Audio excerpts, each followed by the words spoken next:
Hello, tutors, and welcome to the discussion on repetition and methods as principles of education and teaching. So first we're going to take repetition. In talking about our mind's amazing ability to remember stuff and how often we have to repeat stuff, there's like a whole spectrum here. On this side, we've got, oh my goodness, it's been so long, I can't remember that at all. Yeah, it's been so long. I haven't taken that class in so many years. I don't remember a thing. And repetition has not been kept up to a normal frequency. And it's interesting, on the other end, some people will say, hey, that's just like riding a bike. You never forget that. And you didn't have to repeat anything at all for many years and you still remember it. The things that we have learned fall all the way along this spectrum, that you could have things that you need to repeat so often and other things that you don't need to repeat very often and you still retain them. So first of all, there's not a set amount of repetition that is necessary, but it's going to be more appropriate to what we need. So let's look at some of the things that require a really high frequency in order to do it. So these guys over here, these need a high frequency of repetition. Okay, good. And these things are anything that's really new, unfamiliar, anything that is very difficult, anything that is really complex needs more repetition, and anything that is really isolated. So not connected to anything else. So on the other hand, we have things way over here. Well, if it's easy, yeah. If it's been practiced a lot, we may not need to practice it so much. Like a language that we finally learned and mastered, we don't need to practice it with such a high level of frequency. Anything that is connected to other things, that tends to stick in our brain a little bit better without so much repetition. Things that are really familiar to us, so things that we have seen over and over and over again, we don't need to repeat intentionally as often. So how do we move things from here to here? Well, the more we have a high frequency, we start repeating it, it becomes more familiar, it becomes practiced, it becomes connected, and moves over into this category. So the real discussion about repetition is that repetition needs to happen at an appropriate frequency. Over here, you've got to have it with really high frequency when you learn something brand new or something difficult, complex, or isolated. For example, students that are first learning their multiplication tables, 3 times 5, 8 times 9, if they don't have anything to connect it to, then they need a high frequency to be able to establish those connections in their brain.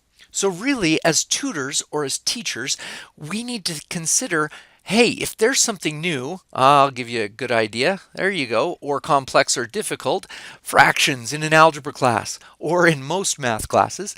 Fractions are something that require a high level of frequency for quite a bit of time until somebody has really learned them. They view them as new and difficult and complex.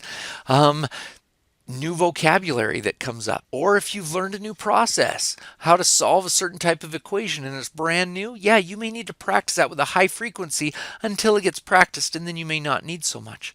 So what does this mean for a tutor? It means that when you have a student and he comes to you with a tutoring question and you meet him on a regular basis, there may be a good chunk of your tutoring session that you want to review things with him. And of course, at the end, you're going to want to preview things to get him prepared for future learning activities that he's going to do in the class. So consider building that in at the beginning, or maybe you're going to review at the very end and quiz him on what you've learned. But review and repetition need to be included in your tutoring with others. Let's look at methods, the how of teaching. When we consider methods, the how of teaching, how do we actually get this accomplished to help somebody else produce material? Think about some of the methods that you know. There's lecture, graded homework. There are discovery methods. There's discussion, individualized research, cooperative experiments, cooperative projects, working together. Ooh, there's just drilling and practicing over and over. Do the same thing over and over and over. When you consider all of these, some of you may think, ooh, I like that one. Ooh, I enjoy that a lot more. Ooh, I can't stand lecture. I would like to draw your attention to, yeah, some of these definitely are more fun than others, and some of them are good for certain things. But if you try to isolate one of them and say, ah, that's the best one, I'm always going to use that one, you may be a little bit off. Let me tell you what I mean. In in all of these how we teach, we actually have to consider, in order to get the most effective, we have to consider what we are teaching. Now, what do I mean by that? Well, let's consider in math that there are certain things that you just need to memorize. You know, like your times tables. So I say, hey, what is 5 times 8? 40. 3 times 9? 27. 8 times 6? 48. There are certain things that you just need to memorize. Now, I want you to imagine that you tried using a discovery method all the time for every single multiplication table. And every time in an algebra class, when you're using, say, the distributive property and you're going 3 into x plus 8, that you expected the student to discover what 3 times 8 was all over again. No, we don't do that. We need them memorized so that they're on the tip of our tongue, so that they can be used as building blocks later on with larger concepts. So discovery methods are great for some things, but for memorizing, you just kind of have to know it. You really have to drill. Whether or not you're working with somebody else or whatever, you really need that knowledge in your brain. Now, if we were to keep going and I were to say, okay, what if you had 3 times 8? 24. 9 times 7? 63. What is the definition of a tree? All of a sudden you're kind of at a loss. You can't give me the biological definition of a tree? Well, of course not. It's actually pretty tough. Let's take a look at what it looks like. Pulled off the internet, here we have a definition of a tree. A woody perennial plant having a single, usually elongate main stem, generally with a few or no branches on its lower part. Oh my word. Is this how you learned what a tree is? Now you can understand that definition. You're like, ah, is that what a tree is? But that's not how you learned what a tree is. A tree was a concept that you constructed by seeing examples and non-examples. And so the concept was learned in a very different way than you learned your times tables. If you think about much of math, there are words like solve or factor or graph. These things are all verbs. They're things that you do and represent processes that we solve, or algorithms. When we follow a process through to the end, we've taken certain steps to get there. And these are all considered algorithms. And notice that these are not the same thing as like a concept. Now, a polynomial would be a concept up here, but how to factor a polynomial, notice that we said how to factor, how to go through a process to complete something. And then there's the really fun part of math, and those are the relationships. Yeah, when you can see connections and there's an aha moment, the teacher's all excited and the student is bubbling over and they're like, whoa, that was the coolest thing in the world. There are these, and there's applications and there's communication, but these are the main ones that you'll need to know. Why is this so important? Is because many of these really are better than others depending on what you're talking about. So you've got to drill to memorize. You have to do that. You've got to have that repetition to make it connect to something. You've got to do this when you are studying how to solve or factor. You've got to go over and over that process in order to make it work. For a concept, you can present examples and non-examples, and they can discover it. Obviously, if there are relationships that are very cool, letting students discover those relationships are amazing. Now, there is one other thing that I haven't mentioned that we really should bring up, and that is a convention. A convention is something that exists because we agreed on it. Now, many students believe most of math exists only because mathematicians said so, and that's not totally true. Many things happen, like if you do 3 times 5 is 15. Yeah, that you can actually do 3 plus 3 plus 3 plus 3 plus 3 all gives you 15. You don't have to just accept it as truth. There are some things that are conventions, like this. If I write that, most of you will recognize that as f of x. Well, how come that is not f times x? Because we agreed that that would be a notation. And so if something is a notation, yeah, That's exactly what we do. We've agreed on it. If it's the square root of 9, what's the square root of 9? Well, yeah, obviously it's 3. Why is it positive 3, not negative 3? Well, we agreed that we would always take the positive one when we square root. So there are some things that we have agreed on that are conventions. And so that's something that you'll have to do. And guess what? The only way to teach that, you can't discover conventions. You have to tell them, you have to give direct instruction on how to do it. So you'll see this little mixing and matching here of how you're going to teach something with what's going to be taught is really kind of important. Here we have a unit on graphing from college algebra. This says a college algebra unit on graphing. The following objectives are normally included. So this was just very standard, but notice how on this one it's written out what they are. So sketch the graph of the functions. Now these are functions that should be memorized. If you're in a college algebra class, you need to know what the square root of x looks like, what 1 over x looks like, what the square root of 1 minus x squared is a half a circle right up here like that. Absolute value of x looks like this. That's something that you should know just out of memorization. Now notice that it says on graphing piecewise functions, notice what it says right here. That's really a verb that says instead of knowing what they are, this is a process that you're going to use following certain steps, like using this for the first from x equals 0 up to x equals 2. Now notice when it says understand what something is, it won't always say this in the thing, but that means you're learning a concept, a thing. When it says understand the relationships between things, like adding a constant and noting what the vertical or horizontal shift of a graph does, that's a relationship that can be discovered. Oh, that's a great place for graphing calculators, and you graph y equals x squared, and they see this, and then you see y equals x squared plus 7, and they see this, and they're like, oh, wow, if you add that, does it really just go up there? Yeah, they can discover that relationship. Again, multiplication by -1 and reflecting it over here, that's a discoverable relationship. And sketching the graph where it actually does horizontal shifts, horizontal reflection, vertical reflection. That's a process. So can you see how all of these things would then inform the instructor or the tutor? Oh, dude, we've got to work on this. They have to memorize this. We have to bring it up every so often with repetition. The concept of a slope.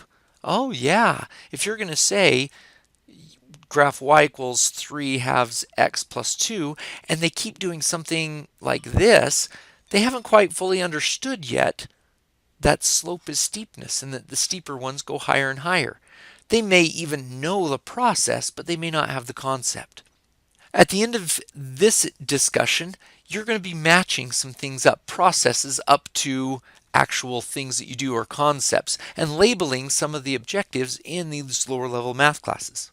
The word that's going to pop out that describes this connection is what we have actually seen before, but it is the word appropriate. There isn't one way of teaching that is going to be better than all the other ways of teaching for everything.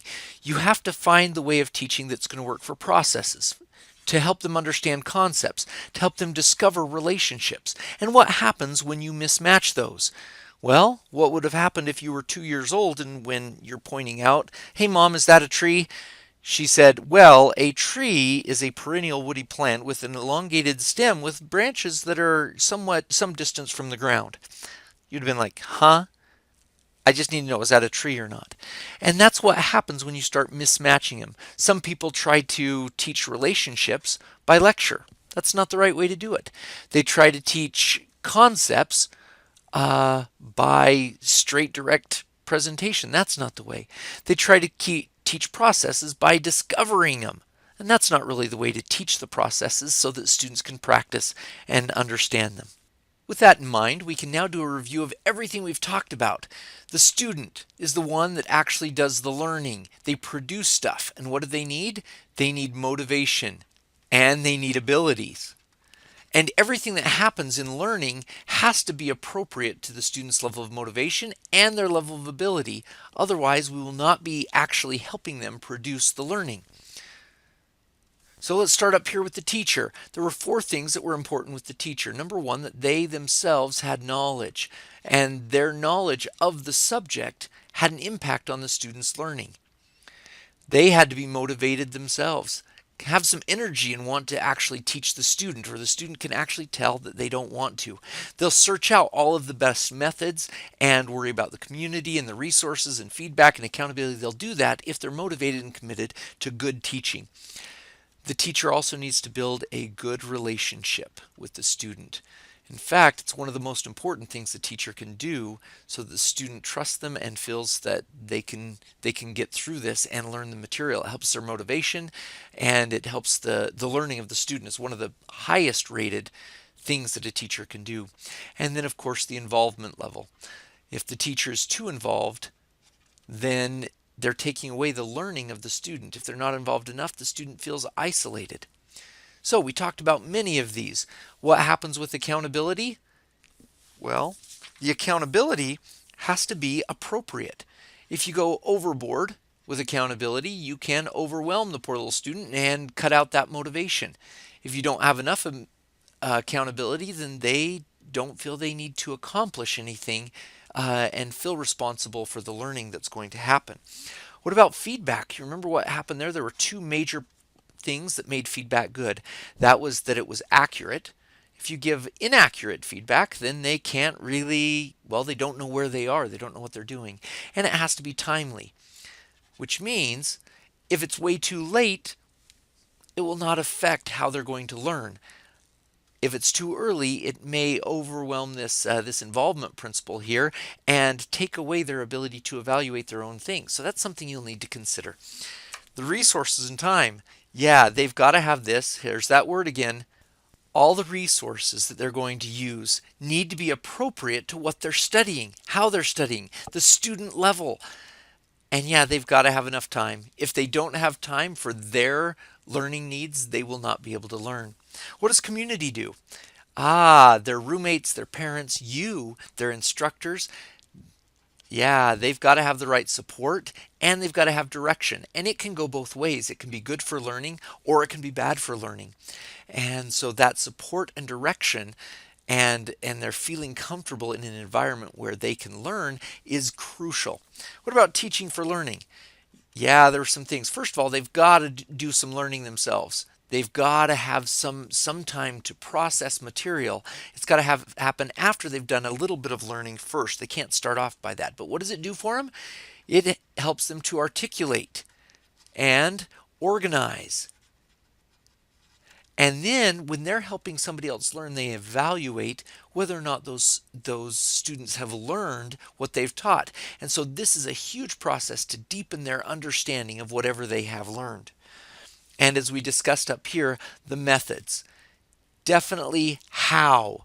There are discovery methods, there are discussion, there's graded homework, there's practice, there's drill. But a lot of that depends, well, getting that to be effective. And that's really your goal, is to be effective in helping them learn. You've got to include the what. And this is a taxonomy. When you list out the different types of learning that can take place in math or in any subject, you have created a taxonomy, a way of labeling it so that you can be most effective in doing it. And this becomes an entire summary of all the principles of education that we've studied.